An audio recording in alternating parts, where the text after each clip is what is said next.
자, 기도하고 수요 성경 강의 시작하도록 하겠습니다. 은혜가 풍성하신 하나님 아버지, 오늘도 귀하고 또 복된 시간 우리를 하금 주의 말씀 앞에 모이게 하신 것 감사합니다. 또 이 말씀을 통하여 주의 뜻을 알아가고 또 예수님이 어떤 분이신지를 우리가 배워가며 주님을 따르는 자로서 과연 우리가 어떻게 살아가야 할지 깨닫는 시간 되게 하여 주옵소서. 주님, 우리 온 주원의 모든 가정들 받아 주의 평강을 부어주시고 은혜 가운데 굳건히 세워주시며 놀라우신 능력으로 날마다 함께하여 주시고 또 기도의 제목들, 필요의 제목들 신실하게 풍성하게 응답받을 수 있도록 역사하여 주옵소서. 오늘도 마칠 때까지 함께해 주실 것을 믿사옵고 거룩하신 예수 그리스도의 이름으로 기도하옵나이다. 아멘. 자, 오늘 11과 거라사의 광인을 치유하다라고 하는 제목의 말씀입니다. 우리가 마가복음 이제 5장의 말씀을 통해서 우리가 잘 아는 것처럼 이제 귀신 들려 가지고 무덤 사이를 뛰어다니던 사람 있지 않습니까? 예수님께서 그를 만나셔서 또 어떻게 하시는지 우리가 살펴볼 텐데요. 우리 서론 부분 먼저 제가 한번 읽어보겠습니다. 이 과에서는 예수 그리스도께 악한 영을 제어할 힘과 권세가 있음을 보게 될 것입니다. 예수님은 악한 영에 사로잡힘으로써 사회에서 격리되고 소외된 사람을 염려하셨습니다. 예수님은 그를 결박해서 풀어주시고 하나님의 선하심을 증언하도록 초청하셨습니다. 우리도 예수님의 힘과 능력으로 죄의 결박에서 놓인 사람들로서 하나님의 선하심을 증언하도록 초청받았습니다. 자, 여기 보면 이제 예수님께서 이 악한 영을 제어할 힘과 권세가 있으심을 보여주셨다 이렇게 말씀하시잖아요.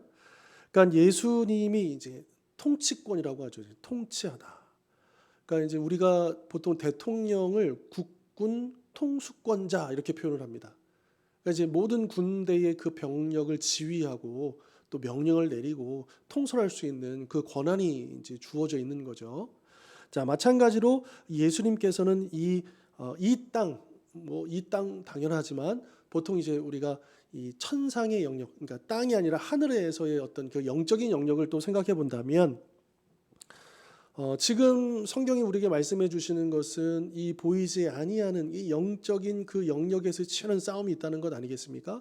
그리고 그 전쟁을 영적 전쟁을 수행하는 이제 그 악한 세력들, 그 악한 영들에게 예수님의 그 통치권이 미친다라고 하는 거죠. 그러니까 우리가 보통 생각하듯이 하나님 나라와 세상 나라가 지금 우리 현재 관점에서는 이게 치열하게 싸우는 것처럼 보이지만 우리가 지난 주일에도 말씀드렸던 것처럼 이미 하나님 나라가 승리했습니다.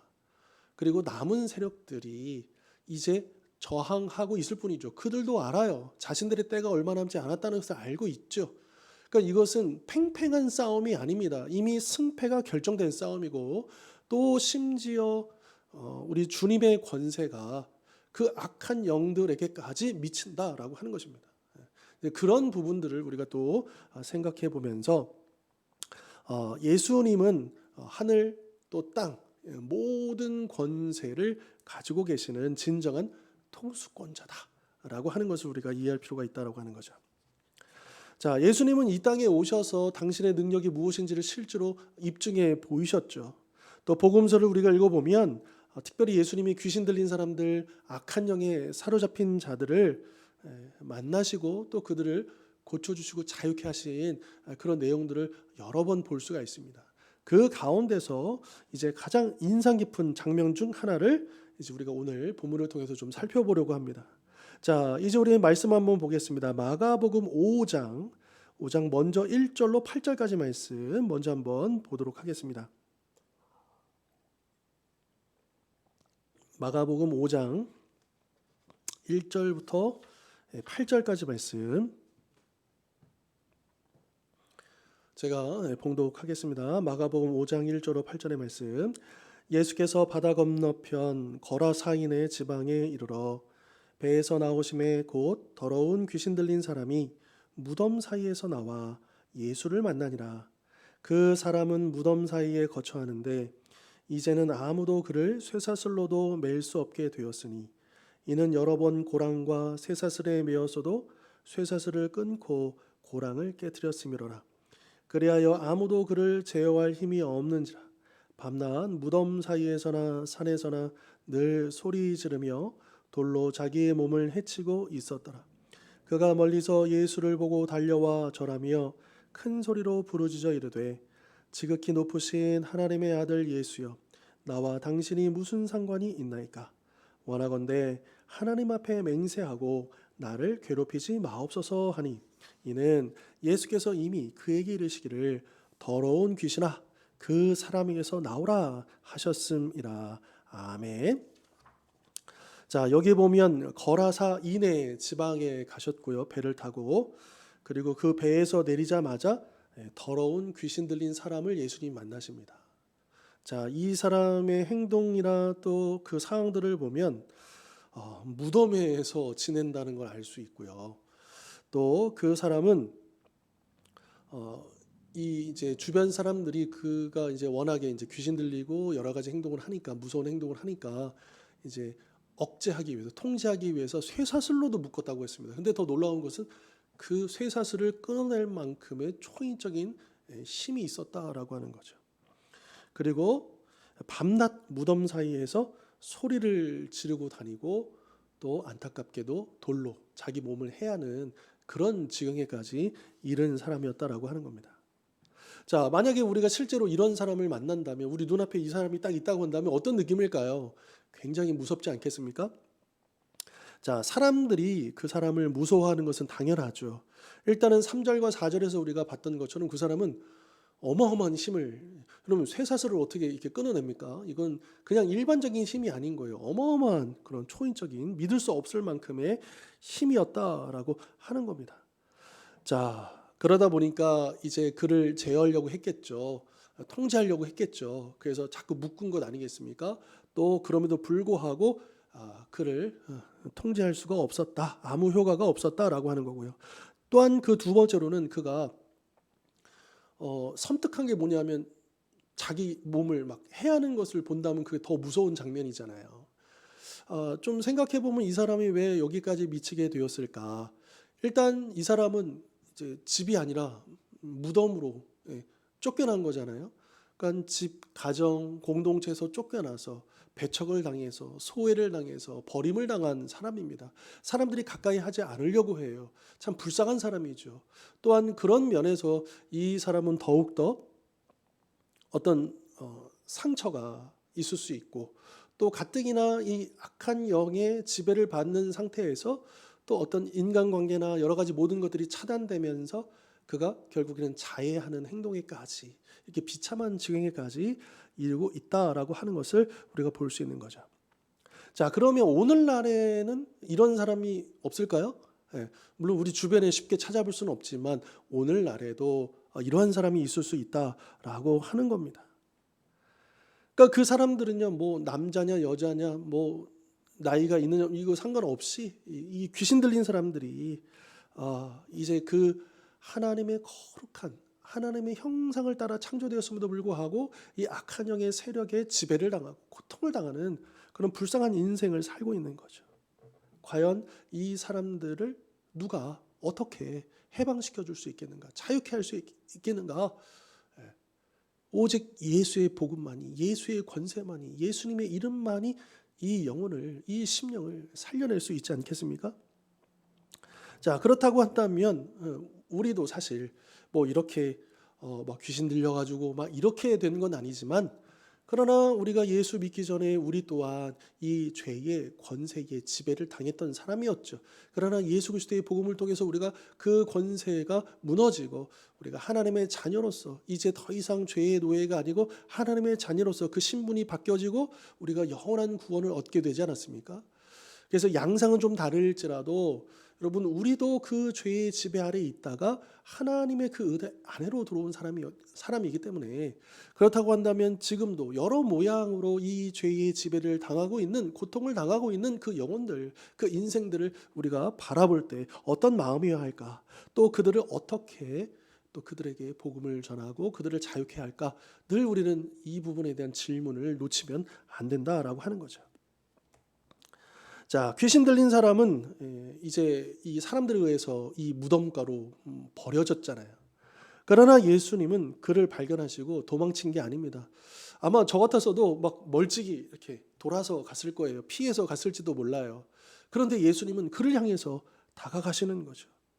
그리고 예수님은 그 영혼을, 그 인생을 불쌍히 여기시고 외면하지 않으셨다라고 하는 겁니다. 왜냐하면 사실 예수님이 이 땅에 오신 이유가 바로 거기 있었던 거죠. 자, 우리가 마가복음 5장을 우리가 읽었는데요. 그 앞에 보면 마가복음 2장 17절, 마가복음 2장 17절에 보면 예수님이 이런 말씀을 하십니다. 건강한 자에게는 의사가 쓸데없고 병든 자에게라 쓸데있느니라. 나는 의인을 부르러 온 것이 아니요 죄인을 부르러 왔노라. 그러니까 예수님께서 이 땅에 왜 오셨느냐? 병든 자를 위해서, 죄인을 위해서 고치시고 자유케 하시려고 이 땅에 오셨다라고 하는 것이죠. 이처럼 우리 주님은 이 죄인들이 그 죄로 인해서 억압을 당하고 고통을 당하고 그런 비참한 인생을 살아가는 것을 참 불쌍히 여기시고 또 그들에 대한 그 측은한 마음들, 궁연의 마음들을 놓치지 않으신다라고 하는 것이고요. 또 이렇게 예수님이 그 죄의 굴레에 갇혀 있는 사람들을 불쌍히 여기셨던 것처럼 오늘 우리도 그런 예수님의 마음으로 이제 우리 가족 중에, 이웃 중에, 또 우리가 만나게 되는 그 사람들 중에 여러 모양으로 죄의 지배를 받는, 영향을 받는, 고통을 받는 그 사람들을 우리가 가만히 지켜보기만 혹은 외면하기만 해서는 안 된다라고 하는 것이죠. 우리에게는 그런 비통한 마음이 있어야 합니다. 저 죄로 말미암아 저 인생이 그렇게 그 굴레에서 벗어나지 못하고 자유하지 못하고 그 안에서 제자리 걸음, 아니 그 마치 늪에 빠진 것처럼 계속 그 죄의 늪으로 더 들어가 버리는 그런 모습을 보면서 우리는 비통히 여기는 마음이 필요한 것이죠. 또 이 세상을 보면 어떻습니까? 수많은 죄악들이 펼쳐지고 있지 않습니까? 오늘 아침에도 아침을 먹으면서 뉴스를 보는데 요즘 그 이제 정유정이라는 어떤 여인이 그 과외 앱을 이렇게 이용해 가지고 참 끔찍한 일을 저질렀죠. 근데 그 사람은 지금 구치소에 있는데 아주 잘 먹고 잘 산다는 거예요. 이게 정상이 아닌 거죠. 사람을 그렇게 끔찍하게 해놓고 제정신인 것처럼 보여요. 하지만 그 내면은 어떨까 미루어 짐작해 보건대 아마 지옥일 것입니다. 정상적인 그런 행복한 아름다운 평안한 그런 모습이 전혀 아닌 것이죠. 근데 왜 그 여인이 그런 끔찍한 일을 저질렀을까? 이것이 다 죄의 굴레에, 죄의 지배를 받아서 바로 그런 일들을 하지 않았겠는가라고 하는 것이죠. 이 죄는요, 예수님의 마음을 아프게 하는 것. 그럼에도 불구하고 우리에게 그 죄를 바라보면서 그 죄로 인한 여러 가지 현상들, 여러분 이곳저곳에 전쟁이, 범죄가 일어나고 수많은 그 죄의 고통들이 일어나는 그 장면들을 가까이서 저 멀리에서 그 소식들을 들을 때에 우리의 마음에 아무런 느낌이 없다? 또 그 죄에 대해서 아파하는 마음이 없다라고 하면 이거는 좀 우리도 문제이지 않겠는가? 그러니까 늘 우리가 생각해 볼 것은 예수님께서 과연 이것을 어떻게 보실까? 예수님의 마음은 어떨까? 우리도 늘 예수님의 마음을 우리가 품으며 살아가야 할 것입니다. 자, 예수님은 이 귀신 들린 자를 이제 불쌍히 여기셨잖아요. 근데 불쌍히만 여기신 것이 아니라 이제 그를 붙잡고 있는, 그를 지배하고 있는 악한 영들을 제어하시고 그를 물리쳐 주시고 그를 자유케 하신다라고 하는 것이죠. 자, 그러면 예수님이 악한 영을 어떻게 대적하셨는가? 우리가 이어지는 본문의 말씀을 한번 보도록 하겠습니다.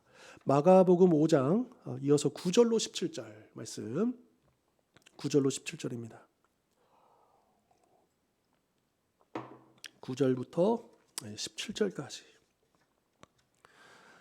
자, 이에 물으시되 내 이름이 무엇이냐 이르되 내 이름은 군대니 우리가 많음이니이다 하고. 자, 여기서 보면 물으셨다 그러면 이 사람에게 물으신 것처럼 생각될 수 있지만 실제로는 그 안에 있는 악한 영들을 향해서 물으신 거죠. 자기를 그 지방에서 내보내지 마시기를 간구하더니 마침 거기 돼지의 큰 떼가 산 곁에서 먹고 있는지라. 이에 간구하여 이르되 우리를 돼지에게로 보내어 들어가게 하소서 하니 허락하신대 더러운 귀신들이 나와서 돼지에게로 들어가매 거의 2,000마리 되는 떼가 바다를 향하여 비탈로 내리더라. 바다에서 몰사하거늘 치던 자들이 도망하여 읍내와 여러 마을에 말하니 사람들이 어떻게 되었는지를 보러 와서 예수께 이르러 그 귀신 들렸던 자 곧 군대 귀신 집혔던 자가 옷을 입고 정신이 온전하여 앉은 것을 보고 두려워하더라. 이에 귀신 들렸던 자가 당한 것과 돼지의 일을 본 자들이 그들에게 알림해 그들이 예수께 그 지방에서 떠나시기를 간구하더라. 아멘. 자, 여기 보면 이제 귀신 그 군대라고 하는 이름을 가진 여러 이제 악한 영들이 모여 있었던 모양입니다. 근데 이 귀신들이 자기를 여기서 쫓아내지 마시고 저 돼지떼기로 가게 해달라라고 이제 간청을 하잖아요. 근데 여기서 돼지떼라고 하는 것을 통해서 우리가 알 수 있는 건 뭐냐? 일단 돼지는 우리가 잘 알다시피 유대인들에게는 먹지도 않고 또 키우지도 않는 혐오스러운 그런 짐승이죠. 부정한 동물이죠. 그리고 율법이 아예 이 돼지를 치는 것을 금하고 있습니다. 그렇기 때문에 여기에 돼지의 큰 떼를 치고 있었다라고 하는 것은 이 거라사의 이 지방이 유대인들이 사는 지방이 아니고 이방인들이 사는 지역이다라고 하는 것을 우리가 또 미루어 짐작해 볼 수 있는 거죠.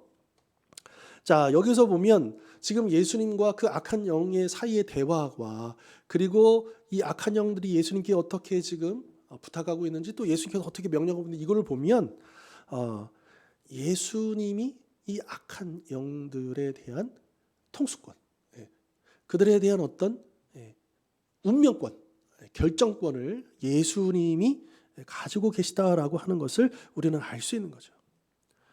그러니까 이 마귀와 악한 영들이 비록 이 귀신 들린 이 사람을 붙잡고 제어하고 있지만 이 악한 영들은 더 권세가 있으신 더 큰 능력이 있으신 예수 그리스도의 그 영역 아래 그 권세 아래 놓여져 있는 존재에 불과하다라고 하는 겁니다. 그래서 10절 보면 귀신들이 어떻습니까? 막 예수님께 대항하는 게 아니에요. 싸워보자 이게 아니에요. 부탁합니다. 간청합니다. 우리를 쫓아내지 말아 주십시오. 그러니까 이 사탄이 악한 영들이 예수님께 한번 맞짱을 떠보자 이런 식으로 나올 수가 없어요. 그들은 예수님의 명령 한마디면 그들의 운명이 결정될 수 있기 때문에 그들은 예수님께 간청을 했던 것이고요. 그리고 예수님은 그들의 요청대로 그 돼지에 들어가는 것을 허락해 주시는 거죠. 자, 야고보서 2장 19절에 이런 말씀이 있습니다. 내가 하나님은 한 분이신 줄을 믿느냐? 잘하는도다. 귀신들도 믿고 떠느니라. 이렇게 말씀하십니다. 귀신들도 악한 영들도요. 하나님이 존재하신다는 걸 믿는다라고 하는 거예요. 그러니까 이 악한 영들도 하나님의 능력을 믿고 있고 자신들이 하나님의 권세 아래에서 하나님이 허락하신 그 범위 안에서만 행동할 수 있다라고 하는 것을 그들 스스로가 알고 있다라고 하는 거죠. 아까 서두에서도 말씀드렸지만 이 하나님 나라와 세상 나라의 이 싸움은요, 이 악한 영들이 대등하게 싸우고 있는 게 아닙니다. 그들도 알아요. 자기의 때가 얼마 남지 않았음을. 그들도 알아요. 자신들이 아무리 싸워봤자 되지 않는다는 것을. 그럼에도 불구하고 부질없는 그 싸움들을 걸고 있는 것이고 다만 그 사이에 속해 있는 우리 연약한 인간들에게는 이것이 쉬운 싸움이 아닌 것이죠.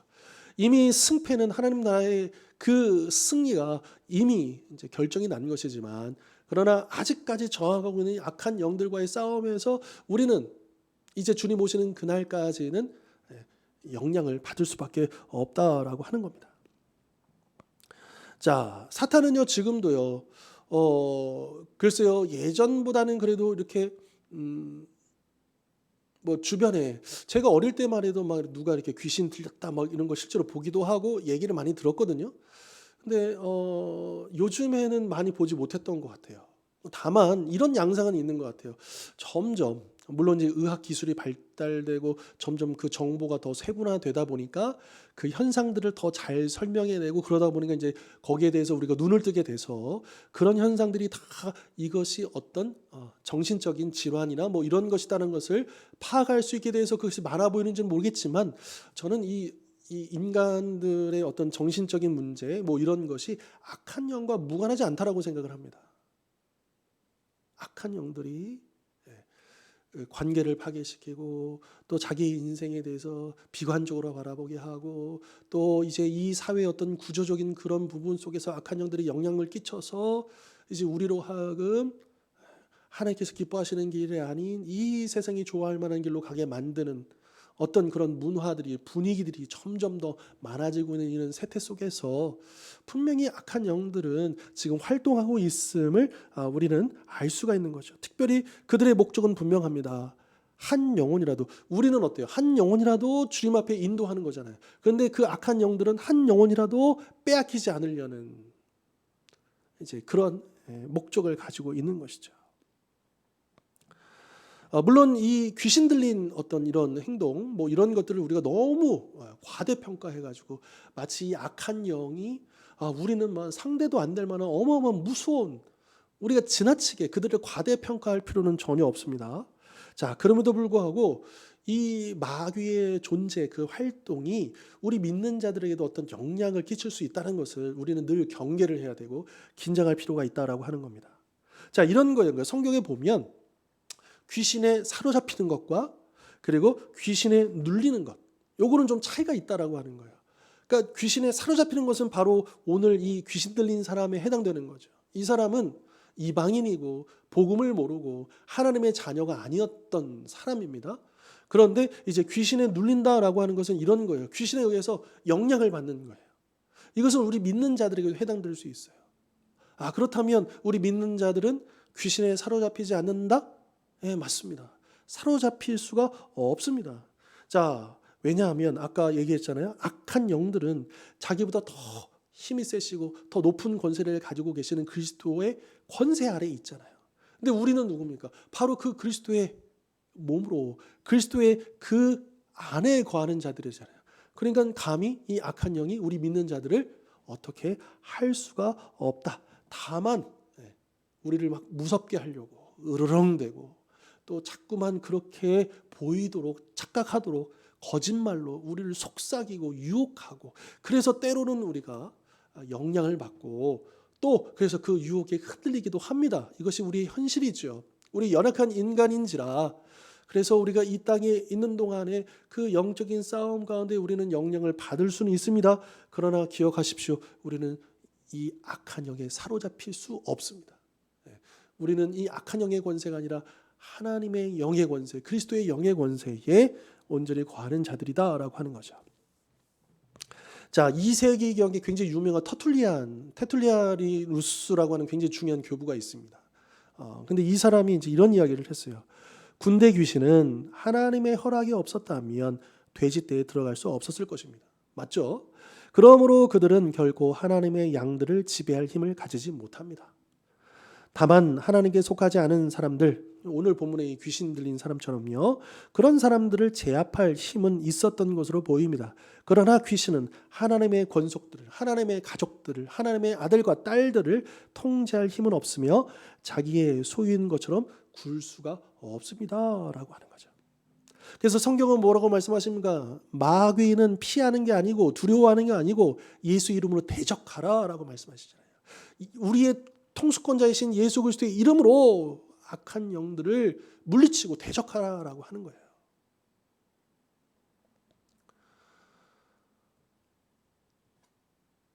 우리의 힘으로는, 능력으로는 비록 맞설 수 없지만 그러나 우리의 권세자, 우리의 통수권자이신 예수 그리스도의 능력을 힘입을 때 우리는 얼마든지 이 악한 영들을 물리칠 수 있다라고 하는 거죠. 자, 오늘 본문에 나온 사람은 얼핏 보기에는 이거 미친 사람 아니야? 정신적으로 문제가 있는 사람 아니야? 이렇게 생각할 수 있지만 오늘 본문은 뭐라고 합니까? 그가 귀신 들렸다. 악한 영의 지배를 받고 있는 사람이다 라고 하는 거고, 그것도 그 귀신이 한둘이 아니었거든요. 군단이라는 이제 그 말로도 번역할 수 있거든요. 이렇게 수많은 악한 영들의 그렇게 지배를 받는 사람이었다. 자, 그런데 어떻습니까? 예수님의 한 말씀, 아니 예수님이 너 나가, 이게 오늘 본문에 나오지도 않아요. 그저 설명만 있죠. 이미 예수님이 나가라고 명령하셨다라고 하는 설명만 붙지 예수님께서 아주 힘겹게 겨우 이 악한 영을 쫓아내는 이런 장면 나오지조차도 않습니다. 이미 예수님의 나타나심, 예수님의 그 존재 자체가 이 마귀가 벌벌벌 떨고 두려워하는 모습으로 드러나고 있다라고 하는 것이죠. 자, 그리고 그 결과 어떻게 됐습니까? 예수님께서 그들을 이제 돼지떼로 보내게 하시고, 그 돼지떼는 이제 몰사하죠. 이제 돼지떼는 죽었는지 모르지만 이 악한 영들이 죽은 건 아닙니다. 이 영들은 이제 육적인 몸이 없기 때문에 물속에서 죽을 리는 없죠. 아무튼 이제 그렇게 해결이 되고요. 그러면 이 귀신 들렸던 사람은 어떻습니까? 정신이 온전해졌다. 온전해졌다. 그러니까 여기에 보면 이 귀신 들린 사람이 예수님을 만나가지고요, 변화가 아주 급진적이에요.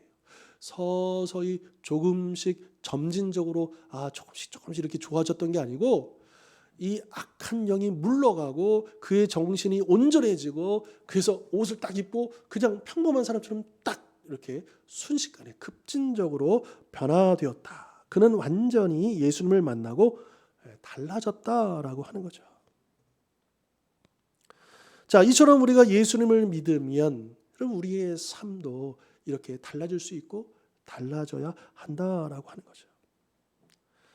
자, 우리 안에 물론 과거에 우리가 열심히 해왔던, 노력해왔던 그것이 다 필요가 없거나 뭐 이런 것이 아니라, 오히려 이제 그 전에는 그냥 내가 하려고 했고 내가 바꿔보려고 했던, 그래서 지지부진했고 잘 되어지지 않았던 것을 이제 우리가 그 일을 계속 할 겁니다. 변화되기를 또 갈망할 겁니다. 그런데 이제는 예수 그리스도의 권세가, 성령의 능력이 함께 하시니까 그 일들이 가능해지는 거죠. 새로움의 역사가 우리를 변화시켜 나간다라고 하는 거죠. 그러니까 우리의 생각도 달라지고 우리의 행동, 삶도 변화될 수밖에 없다라고 하는 겁니다. 자, 그리고 이러한 변화는 급진적인 변화일 뿐만 아니라 가시적인 변화였다. 그러니까 누구나 볼 수 있는, 딱 봤을 때 이 사람이 변화되었구나 알 수 있을 만큼의 변화였다라고 하는 거죠. 자, 우리가 예수님을 영접하고 우리 마음이, 우리 심령이 새로워지잖아요. 자, 그런데 그것이 우리 겉으로도 드러나게 되어 있다라고 하는 겁니다. 그러니까 예수 그리스도께서 우리의 삶 속에 이루신 그 변화가 겉으로 흘러나오게 되어 있다라고 하는 거죠. 자, 이렇게 이 귀신 들린 사람이 예수님을 만나서 변화되었습니다. 자유를 얻었습니다. 그럼 우리는 이렇게 생각할 수 있어요. 야, 이제 해피엔딩. 자, 그런데 우리 아까 읽었던 9절로 17절 보시면, 자, 15절부터 다시 한번 보실까요? 예수께 이르러 그 귀신 들렸던 자, 곧 군대 귀신 집혔던 자가 옷을 입고 정신이 온전하여 앉은 것을 보고 두려워하더라. 여러분, 사람들이 두려워합니다. 예수님을 두려워해요. 귀신을 두려워하는 게 아니라, 귀신 들렸던 그 사람들을 두려워하는 게 아니라 예수님, 귀신을 쫓은 예수님을 지금 두려워하고요. 그래서 그들이 예수께 17절에 그 지방에서 떠나시기를 간구하더라, 이렇게 말씀하십니다. 자, 보면 우리가 일반적으로 생각했을 때 예수님이 이 귀신 들린 사람 귀신을 쫓아내 주시고 온전케 했잖아요. 그러면 이것을 목격한 사람들이 막 박수를 치고 환영을 하고 예수님을 이렇게 대접하고 해야 되는 것 아닙니까? 그죠? 자, 그런데 이들이 예수님을 경계한다, 예수님을 멀리한다라고 하는 거예요. 자, 그런데 이런 일들이요, 오늘날에도 있을 수 있다. 이런 거예요. 우리가 예수님을 믿고 또 우리가 예수님을 따르기로 헌신하고 우리 그렇게 변화될 수 있잖아요. 그전에는 그럭저럭 뜨뜻미지근하게 예수님을 믿다가 정말 깊이 예수님을 경험하고 뜨겁게 주님께 헌신하고 막 이렇게 우리가 믿게 되는 변화들 있었잖아요. 그런데 그것이 때로는 우리 주변 가족이나 이웃들이나 주변 사람들에게 환영받지 못할 일들일 수 있다라고 하는 거죠.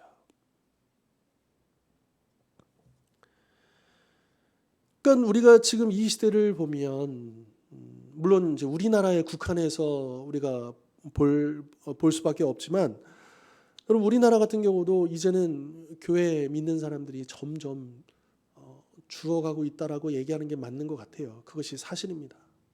여전히 우리 주변에 예수 믿는 사람들이 많이 있지만, 그러나 그 이전과 비교했을 때 어떤 숫자적인 것도 물론이거니와 어떤 이 교회가 이 사회를 향한 어떤 영향력, 어떤 이런 측면에서도 굉장히 축소되고 있는 것이 사실이다.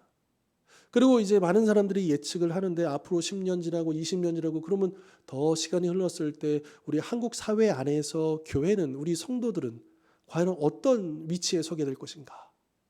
그러니까 그 영향력이라고 하는 것이 굉장히 축소되고 어쩌면 소수로 전락할 수도 있다라고 하는 거죠. 그러니까 저도 우리 청년들을 지도하면서 이렇게 직장 생활하는 청년들 이야기를 들어보면 이제 그런 얘기를 자주 들었어요. 자기가 이제 직장 생활 이렇게 하는데 회식 자리에 가고 이렇게 하면 자기가 처음에는 이제 그 술도 안 마시고 또 어쨌든 뭔가 구별된, 물론 그것만이 구별된 삶의 모습은 아니지만 그래도 이제 회사 안에서 내가 배운 대로 또 믿음의 어떤 그런 것을 보여주려고 이렇게 하는데 참 어처구니가 없게도 야 나도 교회 다녀. 근데 술 마셔. 야 저 누구 대리는 야 교회 다니는데도 술 잘 마시대더라. 뭐 이러면서 오히려 본인이 더 이상한 취급을 당하고 이제 그런 경우를 토로하는 것들을 많이 들었어요. 정말 그럴 수 있죠. 어쩌면 우리가 예수님께 가까워지면 가까워질수록 어쩌면 이 세상 악한 영들과의 관계 속에서는 더 우리를 괴롭힘의 대상으로 여길 수도 있고 조롱의 대상으로 여길 수도 있고 점점 더 이 믿음이, 물론 당연히 우리가 예수 그리스도께 헌신하고 그것이 참 기쁘고 감사하고 영광스럽고 우리에게 축복이면 분명합니다. 그러나 또한 동시에 그런 만큼 이 세상에서 우리가 각오해야 할 영적인 싸움은 더 커져간다라고 하는 것이죠. 그러나 우리는 결코 혼자가 아니다. 우리 주님 말씀하셨죠. 볼지어다 내가 세상 끝날까지 너희와 항상 함께 하리라. 이것이 우리 주님의 약속 아니겠습니까? 우리는 결코 혼자가 아니다라고 하는 겁니다. 그 어저께 이제 우리 남선교회 이제 야외로 이제 이렇게 이동하면서 이제 남자들은 아무래도 이제 우리 군대 이야기를 하게 되잖아요. 그래서 군대 이야기가 나왔는데 이제 어느 한 집사님이 이제 군 생활을 하시는데 이제 그 집사님도 그 군 기간 동안에 이제 술 담배 전혀 하지 않았다는 거예요. 이렇게 그런 권면이 오고 막 이렇게 했었을 때 자기는 그 사단장이 주는 술도 거절하고 이렇게 해서 지켰다라고 얘기하시더라고요. 그러면서 이제 저도 이제 그거에 비할 바는 아니지만 저 같은 경우도 자대 이제 배치받고 딱 이제 2등병 갓 이제 더블백 메고 그 내무실에 딱 들어갔는데 그 이제 여기 이제 이렇게 분대장이라고 견장을 찬 사람이 있어요. 이제 그 내무실에 이제 뭐라 그럴까요? 리더죠. 그에게 이제 권한이 있는데 이제 그 사람이 저를 불러내는 거예요. 그날 밤에, 첫날 밤에. 그래서 이제 이 어두컴컴한 이렇게 계단 아래로 저를 불러내더니 아무 말도 안 해요. 그리고 이제 담배 한 까치를 꺼내 가지고 딱 말도 안 해요. 불을 딱 붙이고 한 모금을 쭉 빤 다음에 저에게 이제 피라고 딱 주는 거예요. 야, 너 이거 펴. 이런 말도 안 해요. 아주 의미심장하게 저에게 주는 거죠. 저는 이제 그 순간 굉장히 긴장되잖아요. 뭐 이등병 아마 우리 권사님들은 상상해 보시겠지만 그 이상의 그런 두려움입니다. 예. 거기에 정말 망망대해 나 혼자 있는 것 같은 느낌이에요. 그 순간 내가 이것을 거절하면 어떤 결과가 올까, 혹시 맞지 않을까 등등 여러 가지 많은 것들이 막 스쳐 지나가는 거죠. 그 순간 그 용기를 낸다는 게 결국 쉽지는 않더라고요. 그래도 그런 마음이었어. 에이, 그래 차라리 몇 대 맞자. 뭐 몇 대 만나고 내가 죽겠냐. 그래도 나는 이거 예수님과 약속하고 내가 군대 들어가서 결코 술 담배 하지 않고 지킬 거야. 당연히 또 여기에 내가 굴복하고 싶지도 않아. 이제 그래서 이제 제가 거절을 했는데 뭐 그날 맞지는 않았어요. 근데 이제 그날 이후로 저는 이제 완전히 찍힌 거죠. 그래서 이제 내무 생활을 하고 뭘 해도 똑같은 일을 해도 저는 이제 인정을 못 받는 찬밥 대우 신세가 되는 거예요. 처음에는 참 외롭더라고요. 거기서 저는 이제 군대 오기 전에 정말 열심히 헌신적이고 또 나름대로 인정도 받고 또 여러 후배들과 함께 참 여러 가지 많은 일들을 하고 또 그렇게 이제 보통 얘기하면 이제 캠퍼스에서 날아다니던 사람이었는데 군대 2등병으로 딱 왔는데 저의 위치라고 하는 게 정말 아무것도 보잘것 없는 거예요. 저의 말 한마디나 어떤 이런 게 영향이 하나도 없는 자리인 거죠. 근데 거기서 이제 그런 생각이 들더라고요. 참 처음에는 이제 막 서러운 거죠. 서럽고 외롭고 나를 이해해주지 않고 또 오히려 나를 막 이상한 취급으로 나를 바라보는 그 눈빛들, 그 고참들. 자, 그런데 이제 그런 마음을 주시더라고요, 주님이. 1년만 참자. 1년만. 물론 이제 1년이라는 시간이 결코 작지 않지만 1년만 참자. 왜요? 그 고참들이 다 제대할 거거든. 1년 안에. 그러면 이제 제가 고참이 될 거 아닙니까? 예, 저의 시대가 오는 거죠. 그래, 조금 더 멀리 보자. 그리고 현재 여기에 너무 슬퍼하지 말고, 여기에 낙심하지 말고, 그래. 그리고 또 생각해 보면 내가 살면서 내가 예수님을 위해서 고난당하고 하는 뭐 얼마나 더 있겠습니까? 우리가 이 한국 사회라는 곳에서 내가 예수님 믿기 때문에 우리가 뭐 감옥에 갇히게 됩니까? 또 순교를 하게 됩니까? 그럴 일 별로 없잖아요. 또 그렇게 생각해 보면 이것도 참 의미가 있는 시간이고, 물론 당장은 참 외롭고 힘들고 좀 두렵기도 하고, 막 이등병이 아무것도 모르는데 거기서 정말 진짜 굉장히 무섭거든요, 처음에는. 그런데 그렇게 차츰차츰 거기에 적응하게 되고, 또 시간이 흐르고 어느새 이제 제가 그런 위치에 가 있는 거죠. 여러분, 나중에는 제가 내무실마다 돌아다니면서 이등병이 오면 야, 일로 와 그래가지고 다 교회 끌고 다니고, 그래서 이제 저 위에 있는 고참들이 맨날 제가 이제 내무실 가면 주일에 가면 야, 너 또 왔냐? 야, 할렐루야 팀 왔냐? 막 이렇게 놀리고 했어요. 근데 이제 더 이상 그 당시에는 이제 저도 이제 고참이 되고 하니까 그게 그렇게 두려운 말이 아닌 거예요. 그들은 여전히 저를 비꼬고 있지만 더 이상 그 고참들이 저를 뭐 해하거나 뭐 이럴 수는 없어요. 저도 이제 고참이 됐기 때문에. 그러니까 이제 그런 기회가 오고 그런 시절이 오게 되더라라고 하는 거죠.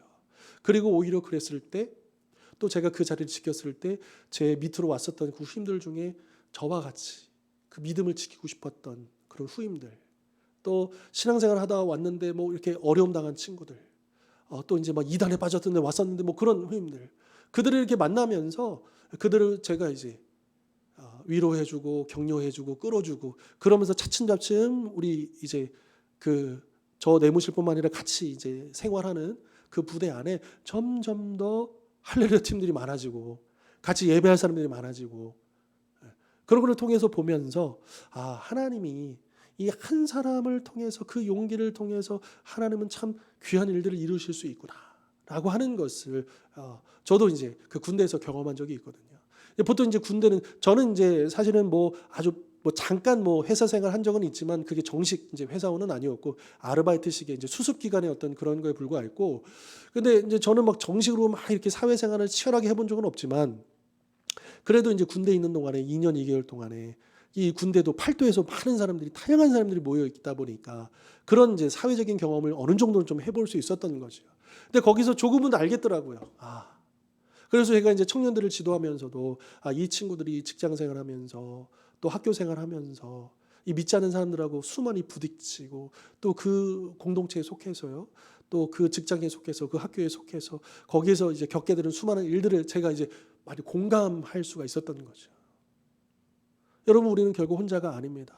비록 당장 사람들의 시선이 따갑고 또 우리를 조롱할지라도 주님이 함께 계십니다. 여러분, 시간은 우리 편이에요. 우리가 인내하고 기다리면 그 기회가 온다라고 하는 거죠. 우리가 그것을 놓치지 않았으면 좋겠습니다.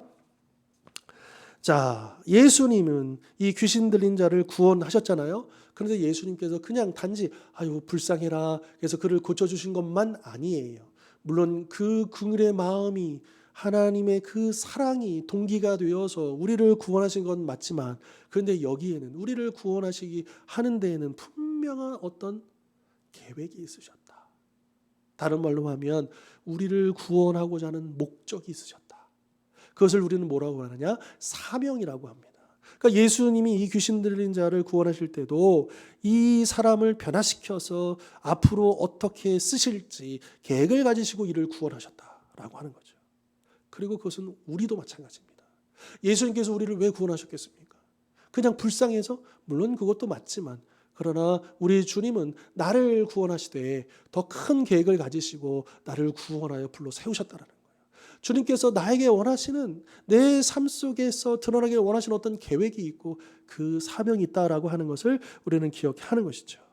자, 그러면 이 귀신 들린 사람을 향한 주님의 계획이 무엇이었는가 한번 보겠습니다. 마가복음 5장 18절로 20절의 말씀입니다.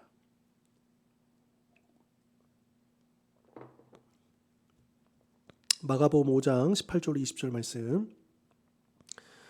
예수께서 배에 오르실 때에 귀신 들렸던 사람이 함께 있기를 간구하였으나, 여기에 이제 함께 있기를, 이 표현 있잖아요. 이게 뭐냐면 자기도 주님 따라다닐 수 있게 해달라는 거예요. 제자가 되게 해달라는 거예요.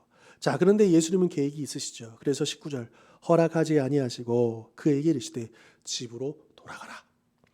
주께서 내게 어떻게 큰 일을 행하사 너를 불쌍히 여기신 것을 내 가족에게 알리라 하시니 그가 가서 예수께서 자기에게 어떻게 큰 일을 행하셨는지를 데가볼리에 전파하니 모든 사람이 놀랍게 여기더라. 아멘. 자, 여기에 보면 예수님이 이제 자신을 따라 나서려고 하는 이 사람을 집으로 보내셔요. 너 나 따라올 필요 없어. 너 그냥 집에 가. 이런 투가 아니에요. 지금 예수님은 이 사람을 이 사람의 가정, 더 나아가서는 그가 속했던 데가볼리라고 하는 광범위한 그 이방인 지역. 그러니까 이 사람을 가정과 그 데가볼리 지역으로 파송을 하시는 거예요. 어떻게 보면 예수님이 파송하신 첫 번째 선교사인 거예요. 여러분 대단하지 않습니까? 이 귀신 들렸던 사람을 예수님께서 당신의 권세로 악한 영들을 물리쳐 주시고 그를 구원하신 다음에 그를 선교사로 파송하십니다. 자, 그러면 이 사람이요. 우리 보통 선교사 그러면 이게 전문적으로 뭐 신학 훈련을 받고 뭐 선교사 훈련을 받고 막 이렇게 해야 어떤 그 선교의 사명을 감당할 수 있는 거 아니야? 라고 하는 이제 일반적인 생각을 가지고 있죠. 물론 이제 그런 루트도 있습니다. 그런 방법도 있습니다. 그러나 주님은 그런 방법으로만 복음을 전하게 하시는 게 아니다라고 하는 거죠. 그러니까 저와 같은 사역자만 선교사가 될 수 있고 어떤 선교 명령을 수행하러 부름받은 게 아니다라고 하는 거예요. 예수님을 믿는 모든 사람. 우리 성도님들 한 분 한 분이 다 그렇게 부름을 받은 것이다. 그래서 우리 주님께서 저와 같은 사람, 이 사역자들 같은 경우는 어떤 특정한 사역지로, 목회지로 이렇게 우리를 파송하신 거죠. 예수님께서 저를 이 교회로 파송해 주신 거예요. 그래서 저는 여기가 선교지인 것이고 사명지인 것이에요. 그렇다고 하면 우리 성도님들은요. 아무것도 아닌 게 아니에요. 우리 성도님들도 마치 이 귀신 들린 이 사람들처럼 예수님께서 우리 성도님들을 그 가정으로 파송하시고 그 일터로 파송하시고 그 세상으로 파송하신 거예요. 여러분 그것을 잊지 말아야 합니다. 그럼 나는 보냄을 받은, 여러분 보냄을 받다 이게 뭔지 아십니까? 사도예요. 다시 말하면 우리는요 사도예요. 예수님께로 보냄을 받은 사도예요. 물론 이 12사도와 같은 그런 사도는 아닐지라도 이제 우리가 보냄을 받았다라는 측면에서 본다면 우리도 사도와 같은 사명을 감당해야 한다. 그것이 우리 주님이 우리를 구원하신 계획이다. 목적이다. 거기에 우리의 사명이 있다라고 하는 것이죠. 여러분 지금 이 세계는요 이미 한 20, 30년 전에도요 이미 이제 그런 얘기가 많이 나왔어요. 선교지에 이제 북이 이제 그 적도를 기준으로 하면 지도를 딱 펼쳐놓고 이제 적도 아래를 이제 남반구 이제 북반구 이렇게 나누잖아요. 그런데 이제 선교학자들이 조사를 해보니까 이 북반구, 북이 10도에서 40도 사이 여기에 압도적으로 집중적으로 미전도 종족이 있다라고 하는 것을 발견했어요. 그래서 여기를 이제 창이라고 미전도 종족의 창이다. 10, 40 창문이다. 1040 윈도우다 해가지고 거기에 대한 이제 선교를 집중해야 된다. 앞으로 주님 오시기 전까지 우리 선교의 역량을 중구난방으로 하는 게 아니라 이제 집중적으로 이 지역에게로 향해 된다. 뭐 여기 이제 이 지역을 통과하는 지역들을 보면 북한도 여기 있죠. 중국도 러시아도 인도도 또 동남아시아 계열 등등등 다 여기 다 모여져 있습니다. 인구가 대부분 여기 다 살아요. 그런데 이 지역을 가만히 보면 여기 아랍 지역도 있거든요. 그런데 이 가장 많은 선교사가 가야 되는 이 지역에 그 당시에도요. 지금은 말할 것도 없고요. 저와 같은 목사의 신분으로 들어갈 수가 없어요. 그런 비자도 없어요. 종교 비자 내주지도 않아요. 여러분 무슬림 지역에서 이 개신교 목사가 어떻게 개신교 목사 선교 비자를 가지고 들어갈 수 있습니까? 꿈도 못 꿔요. 오히려 위험해지죠. 받아주지도 않아요. 그렇다 한다면 거기에 우리가 들어가는 걸 포기해야 됩니까? 아니죠.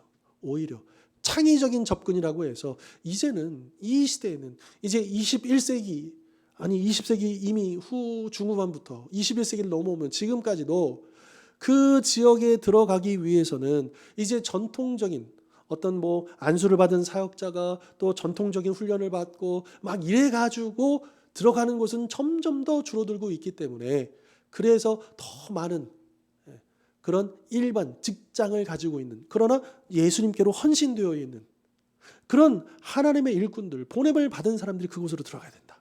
취업 비자로 들어가고 그곳에 이제 직장으로 들어가고 해서 그 사람들이 그 사회 그 속에서 마치 점조직처럼 보이지 않는 그곳에서 사람과 관계를 맺고 또 그 관계 속에서 자연스럽게 예수의 복음을 흘려보내는 이제 이러한 시대가, 그러니까 이미요 이 선교의 지형이 확 바뀐 지가 벌써 수십 년째예요. 여전히 전통적인 선교사를 파송하고 이제 막 훈련을 이렇게 가는 이 루트는 여전히 있고요. 그러나 이제 이 루트는 점점 줄어들고 있죠. 갈 수 있는 지역이. 그러나 이제 어떤 그 기존의 개념을 벗어나서 우리 모든 성도들이 깨어서, 여러분 그래서 이제 90년대 중반 이제 90년대를 넘어오면 우리 한국 교회가 어떤 일을 하기 시작하냐면, 우리나라도 이제 그 가난했던 시절에는 그러지 못했는데 올림픽을 하고 90년대 88 올림픽 끝나고 90년대 넘어가면서 우리나라가 시행된 게 뭐냐면 여행 자유화입니다. 이제 우리나라도 이제 먹을 만큼 살 만큼 되었으니까 이제 나가서 외화 써도 된다라고 하는 거죠. 그래서 여행 자유화가 됐고, 여기에 발받쳐서 우리 한국 교회가 집중으로 했던 게 뭐냐? 바로 그 90년대부터 시작된 게 단기 선교인 거예요. 비전 트립. 그래서 교회마다 그 팀들을 꾸려가지고 그곳에, 그래서 이제 장기 선교사님들이 계시는 지역으로 가서 그것을 정탐하기도 하고 또 선교사님들의 일을 돕기도 하고 또 그곳에 어떤 피로들을 보기도 하고 계속해서 어떤 이런 일들을 굉장히 많이 해왔거든요. 그리고 그 결과 여기에 동참했던 수많은 젊은이들, 또 우리 연세가 있으신 분들을 포함해서, 그래서 이분들이 청년들이 헌신해서 그 선교지로 떠나기도 하고, 또 이제 은퇴하신 분들 좀 조기 은퇴하시고 또 요즘엔 건강하게 오래 사시니까 그래서 은퇴하신 다음에 또 선교지로 들어가시고, 그런 일들이 실제로 이루어졌고요. 지금도 그런 일들이 이루어지고 있습니다. 물론 모두가 다 그렇게 나갈 수 있는 건 아니에요. 그런 여건이 있는 건 아니에요. 그리고 또 그곳에 해외로 가야지만 선교도 아니에요. 다시 한번 말씀드리지만 선교지는 선교사가 살고 있는 곳이 선교지입니다. 그러니까 내가 선교사라는 마인드, 정체성을 분명히 갖고 있다고 한다면 내가 있는 가정이 선교지인 거예요. 내가 있는 직장이 선교지인 거예요. 국내, 국외 가리지 않습니다. 아무튼 우리는 예수님이 나를 구원해 주신 이유가 무엇일까? 우리는 그저 할 일 없이 저 천국만 바라보고 이제 천국의 티켓을 들고 언제 오나 이것만 기다리는 사람이 아니에요. 이 기다리는 거 너무 중요해요. 이거 놓치면 안 돼요. 그러나 기다리는 동안 해야 할 일이 있더라고요. 그게 바로 이 복음을 들고 우리가 각 지역으로, 각 위치로, 각 분야로 들어가서 우리가 이 복음의 통로로 쓰임받게 되는 것, 이것이 바로 우리 주님이 우리를 향하신 계획이다라고 하는 것이죠. 그것이 우리의 사명이다라고 하는 것입니다. 그러니까 예수님이 이 귀신 들린 자를 그런 목적 속에서 이제 제자로 받아주기 위해서 자리가 없어서 안 받아주신 게 아니고 그를 파송하신 거예요. 그걸 보여주신 거예요. 우리에게. 집으로 돌아가서 그 가족들을 구원하고 또 그 지역 사람들을 구원하는 일에 쓰임받도록 복음의 통로로 사용하시려고 그를 보내었죠. 그리고 실제로 그는 그렇게 했습니다. 가정에게, 가족들에게 복음을 전하고 자기가 어떤 일을 경험했는지, 예수님께서 자신에게 어떤 일들을 했는지 그것을 간증하고 증거하고 또 데가볼리 지역들을 돌아다니면서 많은 사람들에게, 자기 자신이 전도지잖아요. 증거잖아요. 변화된 그 삶이요. 또 그렇게 쓰임을 받았다라고 하는 것이죠. 자, 이처럼 하나님은 사실은 하나님의 능력으로는 굳이 우리가 필요 없죠. 하나님은 한 말씀으로도 얼마든지 이 땅을 하나님 나라로 왜 못 만드시겠습니까? 그런데 우리 주님은 그럼에도 불구하고 우리를 사용하기 원하신다는 거예요. 우리를 당신의 손과 발로 사용하기를 원하신다는 거예요. 우리 6월 주제 찬양, 세상 모든 민족이 구원을 얻기까지 쉬지 않으시는 하나님이라는 가사가 있잖아요. 그 하나님을 알고 있다면 우리는 어떤 고백이어야 되는 거예요? 어떤 화답을 해야 되는 거예요? 우리는 주님의 손가발이 되어 이 땅을 치유하고 회복하는 그 일에 우리가 헌신하겠습니다. 우리를 사용하여 주옵소서, 이렇게 고백해야 되는 것 아니겠습니까? 여러분, 우리 가정을 잘 돌보는 것, 직장생활을 열심히 하는 것, 여러분 그것이 선교입니다. 그래서 믿음이 없고 또 주님과 멀어졌던 그 가족들을 잘 보듬고 그를 품고 포기하지 아니하고 눈물로 기도하고 섬기고, 그것 자체가요 선교사의 사명인 거예요. 여러분, 이 세계복음화, 민족복음화, 세계복음화, 이것은 특정한 누군가에게만 주어진 사명이 아니고 우리 모두에게 다 주어진 사명이다라고 하는 것이죠. 자, 결론 부분 제가 읽겠습니다. 하나님이 죄에서 우리를 구원하신 까닭은 결국 선교 사역으로 이끄시기 위함입니다. 예수님은 우리를 부르셔서 죄로 둘러싸인 곳을 떠나 하나님을 전혀 알지 못하는 사람들 사이에서 하나님을 예배하라고 하십니다. 우리는 구원을 통해 용서받으면 자유롭게 된다는 사실을 압니다. 자유가 예수님의 제자들을 땅끝까지 가게 해 만 백성이 그분을 알고 경외하도록 할 것입니다. 우리가 두려움 없이 선교를 계속해 나갈 수 있는 이유는 악한 영들을 포함해 만물에 대한 주권적 능력과 권세가 하나님께 있기 때문입니다. 그분이 만물의 통수권자이시죠. 하나님은 우리가 세상을 향해 나아갈 수 있도록 격려하시고 또한 우리에게 날마다 힘을 더하여 주신다라고 하는 것이죠. 자, 우리는 오늘 본문을 통해서 다시 한번 기억해야 될 것. 자, 예수님은요, 이 소외되고 그 죄로 인해서 고통받는 그 자를 외면하지 않으셨다는 거예요. 주목하셨고 그를 불쌍히 여기셨고 그에게 다가가셨다. 여러분, 이 마음이 우리에게 필요하다라고요. 우리 주변을 보면 그렇게 소외되거나 혼자 괴로워하거나 그 죄의 무게를 이기지 못해서 그 권세에 눌려있는 그 불쌍한 영혼들이 있음을 우리가 놓쳐서는 안 될 것이고요. 그리고 비록 우리의 능력은 아니지만 그러나 우리에게 허락해 주신 예수 그리스도의 능력, 성령의 그 능력을 앞세워서 우리가 그 악한 영들을 대적하고 물리치고 그 불쌍한 영혼들을 구원하는 그 일에 우리가 쓰임을 받아야 될 것이고요. 그리고 더 나아가서 궁극적으로는 이제 하나님이 나를 세워주시고 보내어주신 그 사명지, 선교지, 그래서 가정에서, 일터에서, 이 세상 그 곳곳에서 우리 모두가 다 각자의 그 선교지에서 이 복음의 통로로 또 이 구원의 통로로 쓰임받는 우리 모든 성도님들, 또 우리 주원교회 되실 수 있기를 주님의 이름으로 축원합니다. 기도하겠습니다. 하나님 아버지, 오늘도 귀한 말씀 우리가 배웠는데 우리가 다시 한 번 더 하나님께 보냄을 받은 사명자요, 선교사요, 사역자인 것을 기억하게 해주십시오. 비록 우리는 부족하고 연약하지만 하나님이 분명히 우리를 새롭게 하셨고 우리에게 성령의 능력을 주셨고 또 그 권세를 사용할 수 있는 또한 귀한 은혜도 주셨습니다. 이제 담대하게 우리와 함께 하시는 예수님을 의지하여 나아가게 해주십시오. 비록 외롭고 힘겨울지라도 인내하게 하시고 그 자리를 지키며 그 변화의 역사를, 회심의 역사를, 회개의 역사를 익히는 데에 쓰임받는 거룩한 도구가 되게 하여 주옵소서. 우리 주원교회와 우리 모든 성도들이 그렇게 귀하게 쓰임받으며 주님의 손과 발이 되어 이 땅을 치유하고 또 회복시키는 일에 쓰임받을 수 있도록, 그래서 그 선교의 사명, 복음의 사명을 감당해 나가는 우리 주원교회와 모든 성도님들 될 수 있도록 축복하여 주시옵소서. 우리에게 힘을 주십시오. 용기를 주십시오. 담대하게 해주십시오. 포기하지 않게 해주십시오. 감사드리고 거룩하신 예수 그리스도의 이름으로 기도하옵나이다. 아멘. 자, 오늘 또 함께해 주셔서 감사하고요. 우리 다음 시간에는 혈루증 여인을 치유하시는, 또 야이로의 딸을 치유하시는 또 그 장면 살펴보면서 또 주님의 은혜 함께 나누도록 하겠습니다. 또 오늘 또 수고하셨습니다.